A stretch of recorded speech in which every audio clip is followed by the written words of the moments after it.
ছাত্র হবার অপরাধে কি আমরা শাস্তি পাচ্ছি? দিল্লির রাস্তার পাশে দাঁড়িয়ে কাঁদছিল এক যুবক, যার এসএসসি পরীক্ষার ফল প্রকাশে হয়নি 2 বছর ধরে।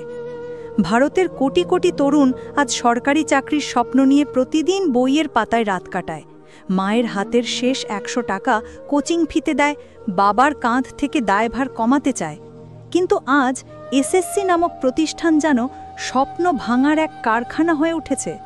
প্রশ্নপত্র ফাঁস, পরীক্ষার তারিখে হঠাৎ পরিবর্তন, রেজাল্ট প্রকাশে বিলম্ব এবং একের পর এক ভ্যাকেন্সি বাতিল, এসব যেন আজ নিত্যদিনের ঘটনা।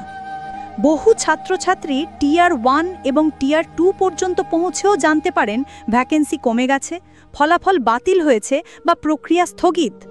কেউ কেউ আরটিআই দিয়ে প্রশ্ন করলে আন্ডার প্রসেস ছাড়া আর কিছু জোটে না, আর কেউ কেউ বছর পার করেও রিভিউয়ের উত্তর পান না। এসএসসি সিজিএল 2023-এ অদ্ভুত টাই ব্রেকিং সিস্টেম চালু করে একসাথে 400 জন পরীক্ষার্থীর ফলাফল তালগোল পাকিয়ে দেওয়া হয়। কেউ 3 বছর আগে ফর্ম ফিল আপ করেও আজও জানে না সে চাকরি পাবে কিনা। 2025 সালের দিকে পরিস্থিতি চরমে ওঠে, যখন দেশের বিভিন্ন প্রান্ত থেকে ছাত্রছাত্রীরা দিল্লি চলো ডাক দেয়। যন্তর মন্তরে জড়ো হয় হাজার হাজার পরীক্ষার্থী। কারো বয়স শেষের পথে, কেউ বোনের বিয়ে আটকে রেখেছে রেজাল্টের জন্য, কেউ বাবার ঋণ শোধ করতে চেয়েছিল একটা চাকরির আশায়।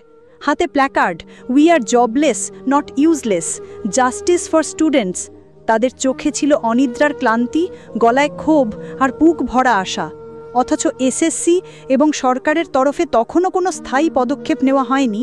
সরকার সংসদে শুধু বলে সব প্রক্রিয়া নিয়মমাফিক হচ্ছে। বাস্তবে সেটা কতটা সত্যি? একজন ছাত্রী কাঁদতে কাঁদতে বলে, আমি মেধার ভিত্তিতে চাকরি চাই, দয়া না। আমার বাবা দিনমজুর, আমি রোজ রাত জেগে পড়ি। আজ শুনছি ভ্যাকেন্সি রিডিউস হয়েছে। তাহলে কেন পরীক্ষা নিল?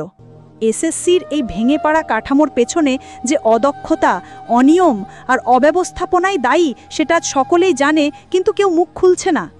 এত বেকার যুবকের জীবন নিয়ে ছিনিমিনি খেলা চলতে পারে কেবল তখনই যখন রাষ্ট্র ছাত্রদের কণ্ঠরোধ করে আর তাদের ক্ষোভকে রাজনৈতিক ষড়যন্ত্র বলে এড়িয়ে চলে। অথচ এসএসসির প্রতি বছর যে কোটি কোটি টাকা ব্যয় হয় পরীক্ষার নামে, তার হিসাব কে দেয়? কতটা স্বচ্ছতার সঙ্গে প্রশ্নপত্র তৈরি হয়, কতটা যোগ্যভাবে ফলাফল প্রকাশ হয়, আর কতটা দ্রুততার সঙ্গে ডকুমেন্ট ভেরিফিকেশন হয়? এই প্রশ্নগুলোর উত্তর আজও অধরা।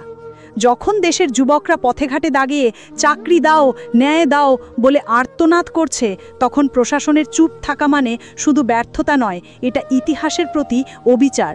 কারণ যাদের ঘাম, পরিশ্রম আর আত্মত্যাগে একদিন রাষ্ট্র গঠিত হবে, তাদের